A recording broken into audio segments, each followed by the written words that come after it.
Cuba está al borde del colapso.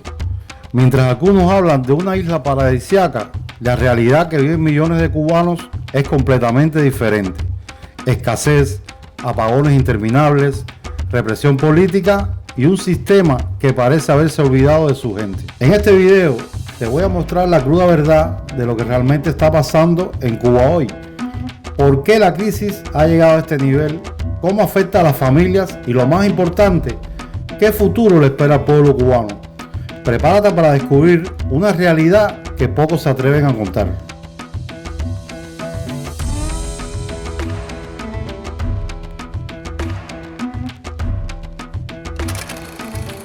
Cuba está gobernada por el Partido Comunista desde 1959, un sistema de partido único que no permite ninguna oposición. Aunque Miguel Díaz-Canel ocupa la presidencia desde 2018, el verdadero poder continúa en manos del partido, manteniendo una estructura rígida que no ha cambiado en más de 6 décadas. El discurso oficial promete igualdad y justicia social, pero la realidad es que el poder está concentrado en una élite que controla los recursos, los medios de comunicación y la narrativa pública. La Constitución de 2019 reforzó este control, asegurando que el socialismo es irreversible y eliminando cualquier posibilidad de transición política. En los últimos años, el malestar social ha crecido de forma exponencial. Las protestas del 11 de julio de 2021 fueron un grito de desesperación. Miles de cubanos en más de 50 ciudades y pueblos salieron a las calles exigiendo cambios, acceso a alimentos, medicinas y sobre todo libertad. La respuesta del gobierno fue brutal. Detenciones masivas, juicios sumarios y cortes de internet para evitar que el mundo supiera lo que estaba pasando. A partir de ese momento, el régimen reforzó su control con leyes como el Decreto Ley 370, conocido como la Ley de Azote, que criminaliza la publicación de contenido crítico en redes sociales. Esto ha creado un clima de autocensura donde los cubanos temen hablar incluso en privado, sabiendo que la vigilancia es constante. El sistema judicial es otra herramienta de represión. Los manifestantes del 11 de julio, incluidos menores de edad, fueron condenados a penas de hasta 30 años en juicios rápidos y sin las garantías procesales mínimas. Mientras tanto, los líderes opositores son acosados, arrestados arbitrariamente o forzados al exilio. Todo esto ha creado un ambiente asfixiante donde la represión es el mecanismo principal para mantener el poder. La propaganda estatal insiste en que la revolución sigue viva, pero cada vez más cubanos ven el sistema como una maquinaria que aplasta cualquier intento de cambio.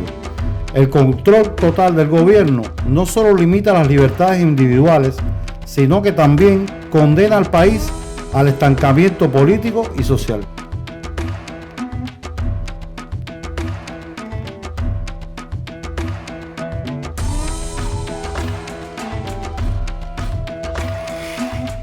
La economía cubana está colapsando. El salario promedio de un trabajador apenas alcanza los $20 al mes, mientras que un litro de aceite cuesta más de la mitad de eso. Las tiendas estatales están vacías y la única manera de conseguir productos básicos es a través del mercado negro, donde los precios son inalcanzables. Los apagones de hasta 10 horas al día paralizan la vida de las familias y destruyen pequeños negocios. Mientras tanto, el gobierno sigue culpando al embargo de Estados Unidos, pero muchos cubanos se preguntan, ¿dónde están los recursos generados por el turismo y las misiones médicas en el extranjero? Desde hace décadas, Cuba ha tenido acceso a importantes fuentes de ingresos externas que no dependen del comercio con Estados Unidos. Por ejemplo, el turismo, que genera millones de dólares anuales, es una de las principales industrias del país. Incluso en los años más difíciles, millones de turistas internacionales visitaron la isla, dejando ingresos considerables en hoteles, restaurantes y actividades controladas por el Estado.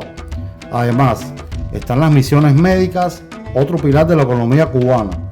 Cuba envía médicos y personal de salud a decenas de países, cobrando por sus servicios a través de contratos internacionales.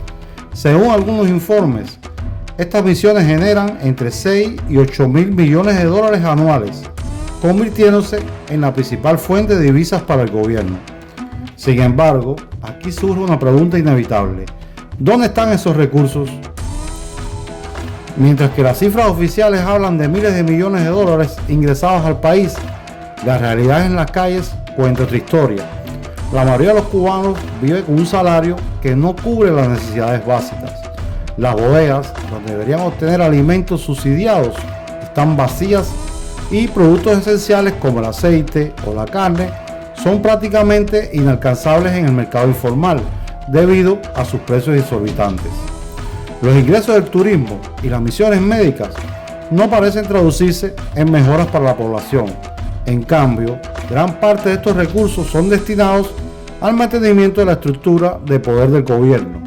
Se invierten en hoteles de lujo para atraer turistas, pero las comunidades locales siguen sin acceso a servicios básicos. También se destinan a pagar deudas externas y mantener activos a sectores estratégicos del régimen, como las fuerzas de seguridad que garantizan el control interno. Por ejemplo, los médicos que participan en misiones internacionales reciben solo una fracción del dinero que genera su trabajo. El resto va directamente al Estado. Este modelo ha sido denunciado como explotación laboral, incluso por organismos internacionales. A esto se suma la falta de transparencia. El gobierno no publica informes detallados sobre cómo se distribuyen los ingresos del turismo, las misiones médicas o cualquier otro sector económico. Esto alimenta la desconfianza entre los ciudadanos, que ven como la pobreza y la desigualdad aumentan mientras las élites cercanas al poder parecen vivir en una realidad completamente diferente. Entonces, ¿es el embargo el único culpable? Muchos cubanos piensan que no.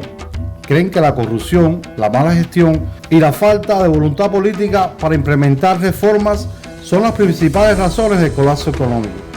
Y esta es una pregunta que el gobierno evita responder. ¿Cómo puede un país con tantos recursos potenciales estar en una situación tan crítica?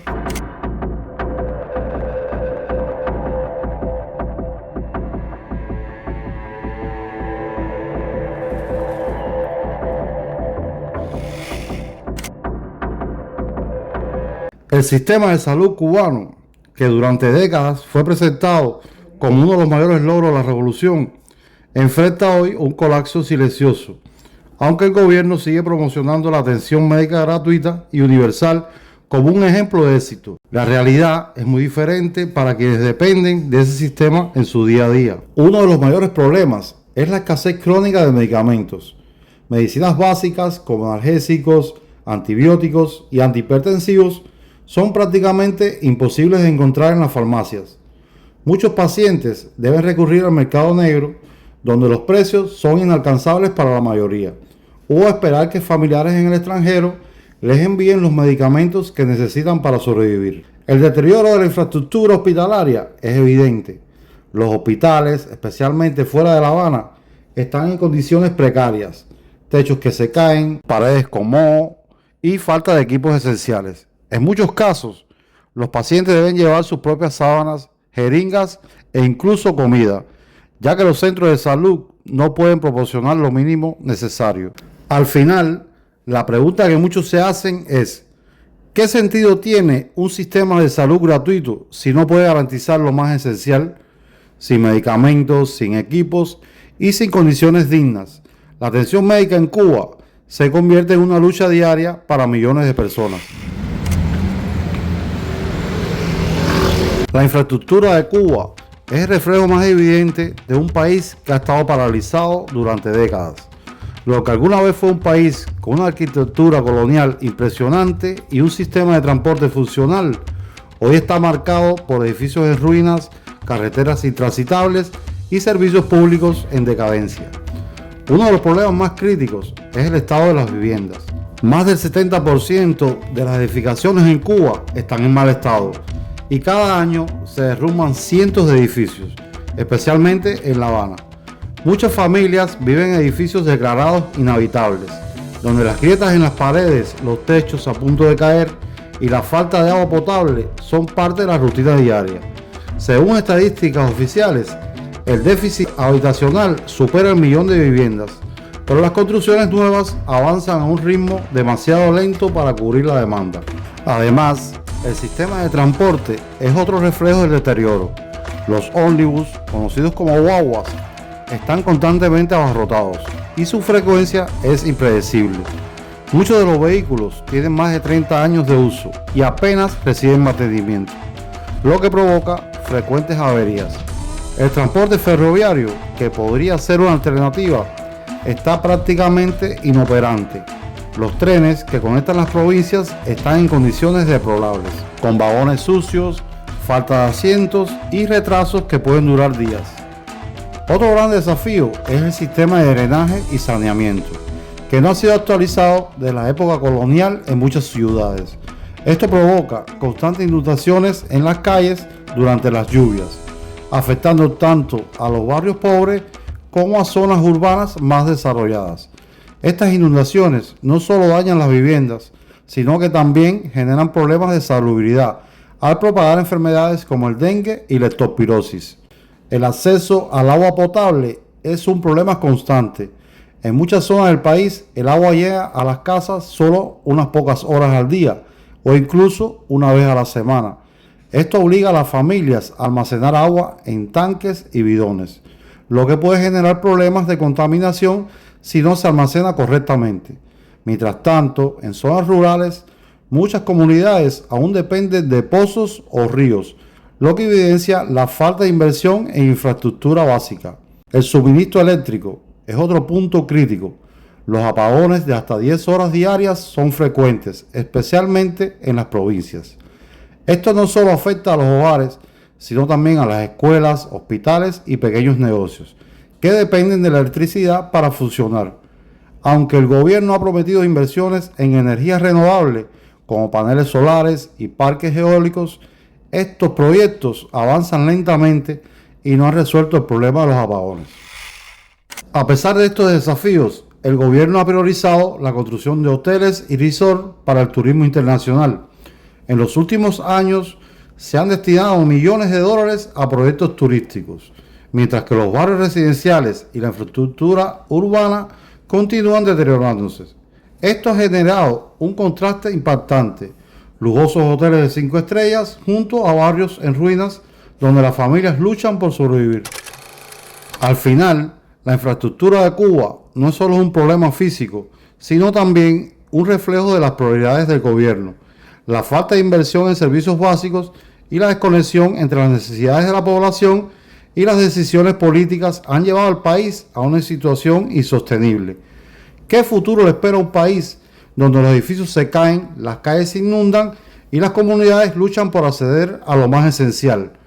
Esta es una pregunta que los cubanos se hacen cada día, mientras enfrentan las consecuencias de un sistema que parece haberlos olvidado. Cuba es una isla llena de historia, cultura y gente increíblemente talentosa, pero también es un país al borde del abismo. La lucha por un cambio real es constante, pero el camino está lleno de desafíos. Si este video te ha abierto los ojos sobre lo que realmente sucede en Cuba, compártelo. La verdad merece ser escuchada.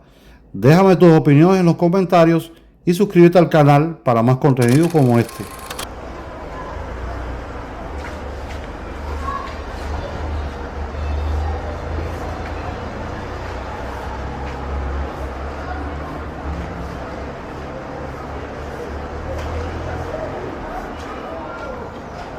Gracias.